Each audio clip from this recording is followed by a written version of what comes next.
AP రాజకీయాల్లో జయసుధ మరొకసారి active కాబోతున్నారంటూ తెలుస్తోంది. అయితే ఇప్పుడు జనసేనలో చేరుతారా లేక వైసీపీలోనా? ఈ ప్రశ్న ఇప్పుడు చాలామంది లేవనెత్తుతున్నారు. డిప్యూటీ సీఎం పవన్ పై జయసుధ ప్రశంసలు కురిపించారు. పవన్ సినిమా రంగంలో ఎవరికి తలవంచలేదన్నారు. రాజకీయాల్లో కూడా అలాగే ఉంటారు అంటూ ప్రశంసించారు. సిన్సియారిటీ వల్లే పవన్ డిప్యూటీ సీఎం స్థాయికి ఎదిగారంటూ జయసుధ కామెంట్ చేశారు. మాజీ ఎంపీ హర్ష కుమార్ను కలవడంతో జయసుధ వైసీపీలో చేరతారా అనే అనుమానాలు మరోవైపు బలపడుతున్నాయి. ఉమ్మడి ఏపీలో 2009లో కాంగ్రెస్ నుంచి సికింద్రాబాద్ ఎమ్మెల్యేగా జయసుధ గెలిచారు.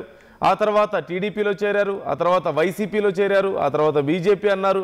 ఇప్పుడు మరొకసారి ఎటువైపు జయసుధ ప్రయాణం ఉండబోతోంది? ఇదే అతిపెద్ద ప్రశ్న. అయితే పవన్ కళ్యాణ్ని పొగుడుతూ మాట్లాడిన నేపథ్యంలో కొంతమంది జనసేనలోకి వెళ్ళే అవకాశం ఉందేమో జయసుధ అంటూ కామెంట్ చేస్తున్నారు. మరికొంతమంది కాదు, మళ్ళీ వైసీపీలోకి వెళ్తారు, హర్ష కుమార్ని కలిశారు, ఈ నేపథ్యంలో వైసీపీలోకి వెళ్తారంటూ మరొక ప్రచారం జరుగుతోంది. సో ఆల్మోస్ట్ అన్ని పార్టీలు ఇప్పటికీ కవర్ చేశారు. ఇప్పుడు మరి ఏ పార్టీలోకి వెళ్ళబోతున్నారు? మరోవైపు నేను సినిమాల మీద బాగా ఫోకస్ చేస్తున్నాను అని జయసుధ చెప్తున్నారు. మరి తిరిగి రాజకీయాల్లోకి రాబోతున్నారా లేకపోతే పూర్తి స్థాయిలో సినిమాల్లోనే ఉండబోతున్నారా? రాజకీయాల్లోకి వచ్చే అవకాశాలు కొంత కనిపిస్తున్నాయి, సూచనలు కనిపిస్తున్నాయి. ఒకవేళ రాజకీయాల్లోకి వస్తే ఏ పార్టీలోకి వెళ్తారు?